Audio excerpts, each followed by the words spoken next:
Psaume 92. Le Seigneur est roi. Il s'est vêtu de magnificence. Le Seigneur a revêtu sa force. Et la terre tient bon, inébranlable. Dès l'origine, ton trône tient bon.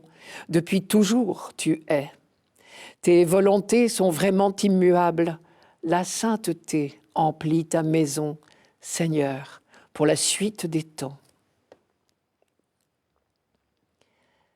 Si la liturgie chrétienne célèbre la fête du Christ roi, c'est parce qu'elle le considère comme le grand vainqueur. Par sa résurrection, il a vaincu la mort. Par le pardon accordé à ses bourreaux, il a vaincu la haine. En même temps, nous chrétiens sommes bien conscients du caractère paradoxal, presque provoquant, d'une telle fête. Nous osons dire que le Christ est déjà roi, mais nous rencontrons tous les jours l'apparence du contraire. La mort engloutit tous les jours des millions d'hommes, et la haine sévit sur des quantités de champs de bataille, petits ou grands. Mais justement, en célébrant la fête du Christ roi, nous affirmons opiniâtrement notre foi et nous réchauffons notre espérance pour y puiser la force de hâter la réalisation de ce règne. Eh bien, le psaume 92 se situe exactement dans cette optique.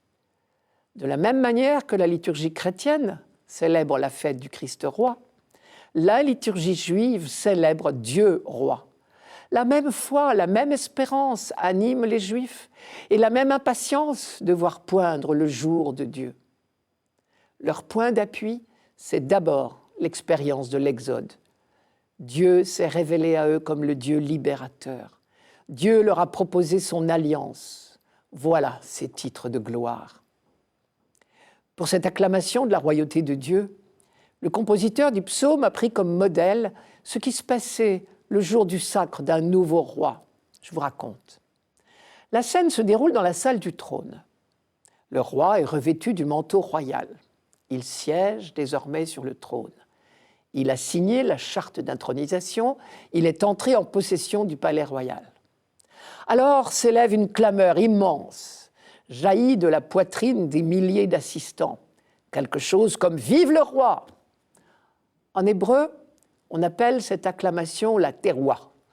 C'est une acclamation guerrière à l'origine, l'acclamation de la victoire sur l'ennemi. Ici, le roi que l'on acclame, c'est Dieu lui-même. Plus que tout autre, il mérite l'acclamation, les ovations, lui qui est victorieux de toutes les forces du mal, du chaos, de la séparation.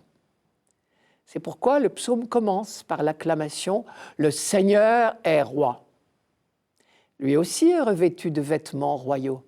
Il s'est vêtu de magnificence, le Seigneur a revêtu sa force. Ce sont les vêtements du Créateur, magnificence et force. En hébreu, l'expression est très imagée. Il a revêtu sa force. Cela évoque littéralement, dans la langue, le geste de nouer un vêtement sur ses reins, comme le potier noue son tablier pour travailler l'argile. Son trône, c'est le cosmos tout entier, un trône qui tient bon, et la terre tient bon inébranlable, vous reconnaissez le psaume, dès l'origine ton trône tient bon, depuis toujours tu es. Il y a dans ce verset apparemment anodin au moins deux petites pointes. L'une contre les idoles, dont les statues sont à la merci de n'importe qui. L'autre contre les rois de la terre. En Israël, de tout temps, l'histoire de la royauté a été troublée, voire dramatique. Le trône de Dieu, au contraire, est inébranlable. Et il est établi, lui, dans la durée.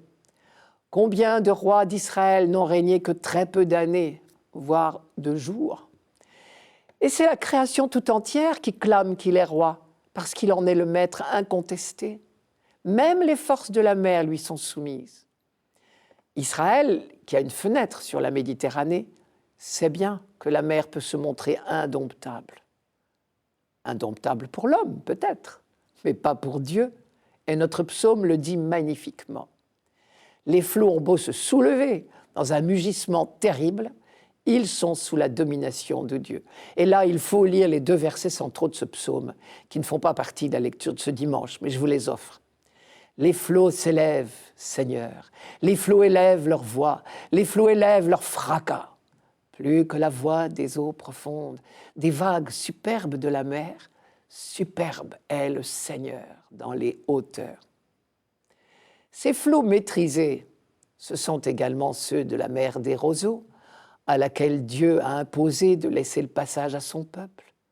Et depuis ce jour-là, le Dieu fidèle a toujours accompagné son peuple. Et c'est le sens de la phrase « Tes volontés sont vraiment immuables ». Le mot traduit ici par immuable est de la même racine que le mot « amen ». Il évoque fidélité, stabilité, vérité, immuabilité, fermeté. Cette fidélité de Dieu, toujours présent au milieu de son peuple, est concrétisée par le temple magnifique de Jérusalem.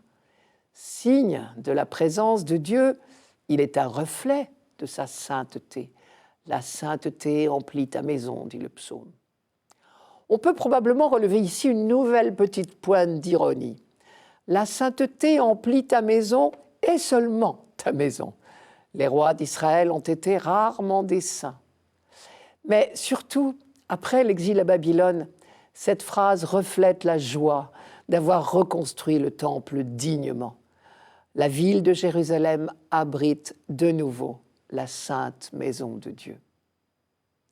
Quand ce psaume est chanté au temple de Jérusalem, après l'exil donc, à une époque où il n'y a plus de roi en Israël, il célèbre la royauté de Dieu, mais aussi il célèbre d'avance le futur roi Messie qu'on attend et qui sera, lui, la fidèle image de Dieu. Et on sait déjà qu'à travers ce Messie, c'est le peuple élu et en définitive l'humanité tout entière qui partagera la royauté, comme la reine trône auprès du roi. Au cours de la fête des Tentes à l'automne, où ce psaume était repris chaque année, on célébrait par avance l'accomplissement de toute l'histoire, l'alliance définitive, les noces de Dieu et de l'humanité.